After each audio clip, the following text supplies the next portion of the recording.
जय महादेव दोस्तों। प्राचीन काल में किसी नगर में एक सेठ रहते थे। उनके 7 पुत्र थे और सातों शादीशुदा थे। सातों पुत्र की बहू में सबसे छोटी बहू सबसे ज्यादा विदुषी, सुशील और संस्कारी थी। एक दिन सबसे बड़ी बहू ने सभी देवरानियों से कहा कि आज घर को लीपने के लिए पीली मिट्टी लेकर आते हैं। सभी बहुएं डलिया और खुरपी लेकर मिट्टी लेने चली गईं। जब बहुएं मिट्टी खोदने लगीं, तब वहां एक सांप निकला। बड़ी बहू उसको खुरपी से मारने लगी, तो छोटी बहू बोली, मत मारो इसे, यह बेचारा तो निरपराध है। यह सुनकर बड़ी बहू ने सर्प को नहीं मारा। तब सर्प एक ओर जाकर बैठ गया। छोटी बहू ने सर्प से कहा, आप यहाँ से जाना मत, मैं अभी आती हूँ। ऐसा कहकर छोटी बहू सर्प के लिए दूध लेने चली गई। घर पहुंचकर वह अपने कामों में लग गई और सर्प को किया वादा भूल गई। अगले दिन जैसे ही उसे यह बात याद आई, तब दूध लेकर वहां पहुंची। तब उसने देखा सर्प तो वहीं बैठा है। सर्प को देखकर वह बोली, भैया मुझे माफ कर दो, मैं अपने कार्य में लगकर आपसे किया वादा भूल गई।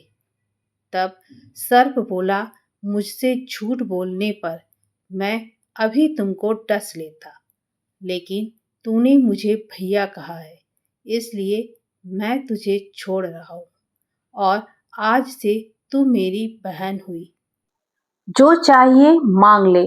छोटी बहू बोली, भैया मेरा कोई भाई नहीं है, मुझे एक भाई मिल गया, मुझे और कुछ नहीं चाहिए। बस जब भी मैं अपने भाई को पुकारूं तुम चले आना। कुछ दिनों बाद सावन के महीने में सेठ जी की सभी बहुएं अपने अपने पीहर जाने लगे और छोटी बहू से बोली, तेरा तो कोई पीहर नहीं है, तू कहाँ जाएगी।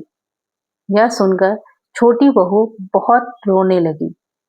तभी वहां सर्प एक मनुष्य का रूप धारण करके उसके घर आया और बोला, मेरी बहन को भेज दो। तब सबने कहा, इसका तो कोई भाई नहीं है। तो वह बोला, मैं दूर के रिश्ते का भाई लगता हूँ। इस तरह विश्वास दिलाने पर घर के लोगों ने छोटी बहू को उसके साथ भेज दिया। बाद में उसने छोटी बहू को बताया, बहन मैं तुम्हारा भाई सर्प हूँ और तुम्हें अपने साथ अपने घर नागलोक ले जाने आया हूँ। तुम डरना मत, तुम मेरी पूंछ पकड़ लो। तो छोटी बहू ने वैसा ही किया। जैसे ही वह नागलोक पहुंचे, नागों के धन ऐश्वर्य को देखकर छोटी बहू बहुत ही ज्यादा चकित रह गई।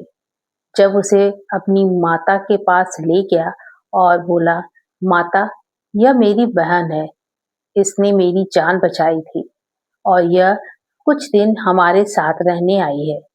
सर्प की माता ने छोटी बहू को गले से लगा लिया और वह खुशी खुशी रहने लगी।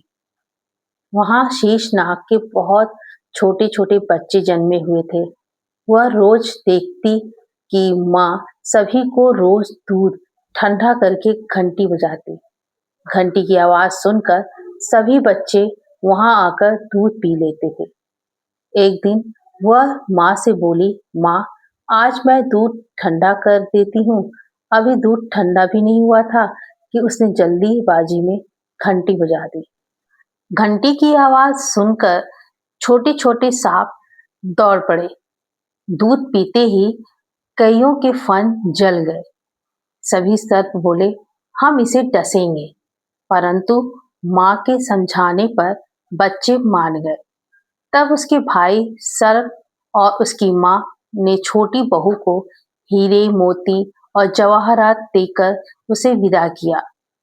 इतनी सारी धन दौलत देखकर बड़ी बहू बोली, भाई ने इतनी सारी दौलत दी है तो इसे झाड़ने के लिए एक सोने की झाड़ू भी दे देता।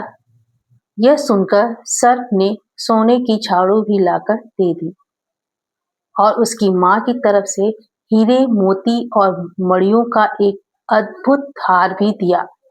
उस हार की प्रशंसा सारे नगर में होने लगी। जब यह प्रशंसा नगर की रानी ने सुनी, तो उस हार को पहनने की इच्छा उसने राजा को बताई। राजा ने तुरंत अपने सैनिकों को वह हार लेने भेज दिया।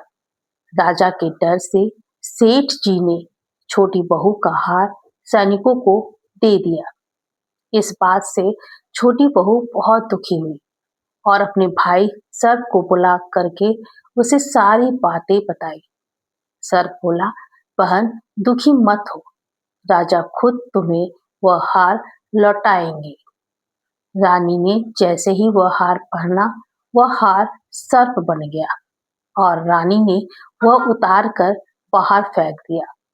यह देखकर राजा ने छोटी बहू को उपस्थित होने का आदेश दिया। सेठ जी स्वयं छोटी बहू को लेकर गए।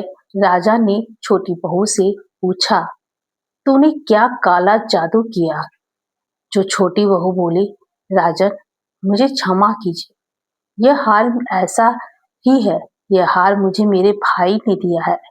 इतनी देर में वह नाग वहां प्रकट हो गया। सर्प ने बोला, यह मेरी बहन है और यह हार मैंने इसे दिया है।